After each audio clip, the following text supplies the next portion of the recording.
Je vous ai dit ces choses afin que vous ayez la paix en moi. Vous aurez des tribulations dans le monde. Mais prenez courage, j'ai vaincu le monde. » Ces paroles de Jésus, en Jean 16h33, ne sont pas une simple consolation. C'est une déclaration de guerre contre le découragement. Et aujourd'hui, je veux te révéler le secret qu'elles contiennent. Le secret pour devenir un homme, une femme inébranlable, même quand tout s'effondre. Ce n'est pas une technique positive, c'est une clé du royaume. Si tu la saisis, plus rien ne pourra te briser. Avant de plonger, fais ces deux choses avec moi. 1. Abonne-toi et like cette vidéo. Ton soutien permet à ce message de vie d'atteindre d'autres cœurs en détresse. 2. Reste jusqu'au bout. Une prière puissante t'attend pour sceller ça dans ton esprit. Écris en commentaire « Ma force vient du ciel ». C'est notre déclaration de foi. Alors, quels sont les fondements de cette force inébranlable? La parole nous en révèle 3 piliers essentiels. 1. Le pilier DE, l'abandon. Ta force n'est quand tu lâches prise. Regarde Jésus à Gethsémanée. « Père, non pas ce que je veux, mais ce que tu veux. » Matthieu 26:39. Le monde te dit « Contrôle tout ». Jésus dit « Abandonne-toi au Père ». Ce n'est pas de la faiblesse, c'est de la foi suprême. Le diable ne peut rien contre une âme qui a remis sa volonté à Dieu. Quand tu dis « Que ta volonté soit faite », tu t'alignes sur la paix du ciel et cette paix devient ta forteresse. 2. Le pilier du secret. Ta résilience se forge dans l'ombre. Jésus, rempli de puissance, se levait avant l'aube pour prier dans le silence. Marc 1h35. Pourquoi? Parce que ce que tu reçois de Dieu dans le secret soutient ce que tu affronteras en public. Ton intimité avec lui est ton centre de ravitaillement. Sans ce lieu secret, tu t'épuises. Avec lui, tu es inépuisable. 3. Le pilier du pardon. Ta liberté est une arme. Aimez vos ennemis, dit Jésus, Matthieu 5h44. Ce n'est pas de la naïveté, c'est une stratégie de libération. Tant que tu es enchaîné à celui qui t'a blessé.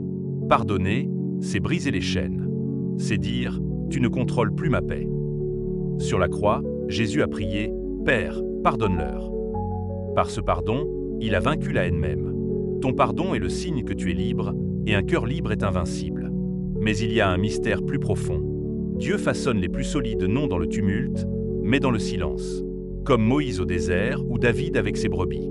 Ton désert, ton attente, ce silence où Dieu semble loin. C'est là qu'il creuse en toi la profondeur qui tiendra face à tous les ouragans. Ne le redoute pas.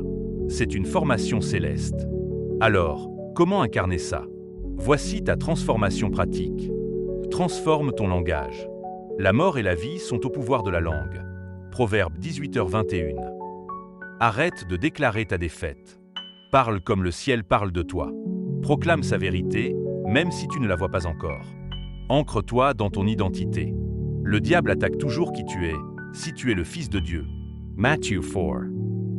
Ta réponse? Je le suis. Enfant aimé du Père.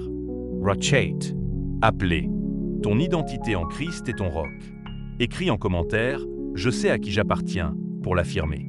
Choisis la joie surnaturelle. La joie de l'Éternel est votre force. Néhémie 8h10. Cette joie n'est pas un sentiment, c'est une arme. C'est la décision de louer, même dans la tempête. Paul et Silas en prison chantaient, et leurs chaînes ont tremblé. Laisse-moi te raconter une histoire, le rocher de lumière. Un homme vivait seul sur un rocher désertique, d'une paix inébranlable. Un jour, un jeune homme blessé lui demanda son secret. Le vieil homme répondit « J'ai appris à remettre à Dieu ce que je ne comprenais pas. J'ai choisi le silence pour écouter sa voix. J'ai béni ceux qui m'ont brisé pour ne plus leur ressembler. Je me lève chaque jour en me disant « Je suis fils, cela suffit. Ma joie est accrochée au trône de Dieu, on ne peut me la voler. Et quand je ne vois plus rien, je continue, car je sais en qui j'ai cru. » Le jeune homme repartit transformé. Il avait vu qu'une force inébranlable ne vient pas des circonstances, mais du ciel. Frère, sœur, tu as le choix. Bâtir sur le sable mouvant de tes émotions ou sur le rocher, Jésus-Christ. Sa parole est ton fondement. Alors, mets-la en pratique. Si ce message t'a fortifié, fais ces 3 choses. 1. Abonne-toi pour marcher chaque jour dans cette vérité. 2. Partage cette vidéo à quelqu'un qui a besoin de tenir ferme. 3. Écris « Amen » en commentaire pour sceller ta foi. Maintenant, inclinons nos cœurs. Prions ensemble. Père, je viens à toi avec mes luttes, mes doutes, ma fatigue. Je remets entre tes mains ce que je ne comprends pas que ta volonté soit faite. Ouvre en moi un espace de silence, sacré, apprends-moi à t'écouter. Je choisis de pardonner à ceux qui m'ont blessé, libère mon cœur.